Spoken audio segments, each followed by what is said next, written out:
Resolver equações sempre foi um assunto que fascinou os matemáticos ao longo da história. Os matemáticos antigos da Babilônia já conseguiram resolver algumas equações, como as do segundo grau, baseado hoje no que nós chamamos de complemento de quadrado. A conquista da Grécia por Roma praticamente acabou com o domínio da matemática grega de Pitágoras e Arquimedes. Com o fim do Império Romano e a ascensão do cristianismo, a Europa entrou na Idade Média. E bem, aqui o pessoal não estava muito preocupado com o desenvolvimento da matemática ou qualquer tipo de ciência. Então ficou na mão dos árabes e hindus o desenvolvimento da matemática. Os matemáticos hindus avançaram nas pesquisas em álgebra, e embora Bhaskara seja um nome que imediatamente vem à nossa memória quando falamos de equações de segundo grau, a fórmula de Bhaskara não foi descoberta por ele, e sim pelo matemático hindu Sridhara. Dependendo da equação, poderia acontecer de o delta ser negativo. Entretanto, isso não perturbava os matemáticos da época. Nesse caso, eles simplesmente diziam que o problema não tinha solução. O interesse pelo estudo da matemática ressurgiu na Europa, mais especificamente na Itália, durante o século XVI.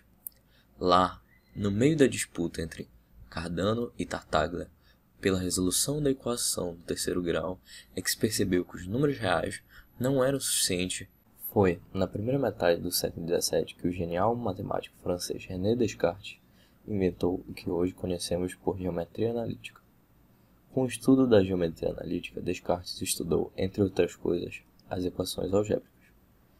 Em uma das passagens do Discurso do Método de Descartes, ele escreveu a seguinte frase: nem sempre as raízes verdadeiras ou falsas de uma equação são reais. Às vezes, elas são imaginárias. Por esse motivo, até hoje, a raiz de -1 é chamada de número imaginário.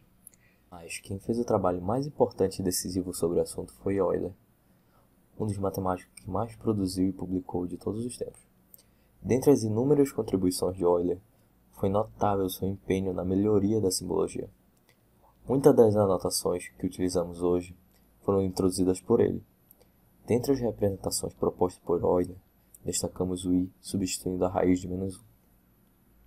Depois que Euler mostrou que as equações do tipo z elevado a n igual a w tinham n soluções nos complexos, os matemáticos passaram a acreditar que toda solução de grau n deveria ter n raízes complexas. Entretanto, um jovem matemático mostrou que tal prova era insatisfatória e ilusória. Gauss, aos 21 anos, apresentou o que ainda é hoje considerado a maior tese de doutorado em matemática de todos os tempos. Nela está a prova do Teorema Fundamental da Álgebra, cuja denominação foi dada pelo próprio Gauss. Esse teorema afirma que toda equação polinomial de coeficientes reais ou complexos tem, pelo menos, uma raiz complexa. Assim, o Teorema Fundamental da Álgebra resolveu a questão das soluções de equações algébricas e ainda mostrou que o conjunto dos números complexos é o melhor conjunto para se tratar do assunto, pois contém todas as soluções de qualquer equação algébrica de qualquer grau.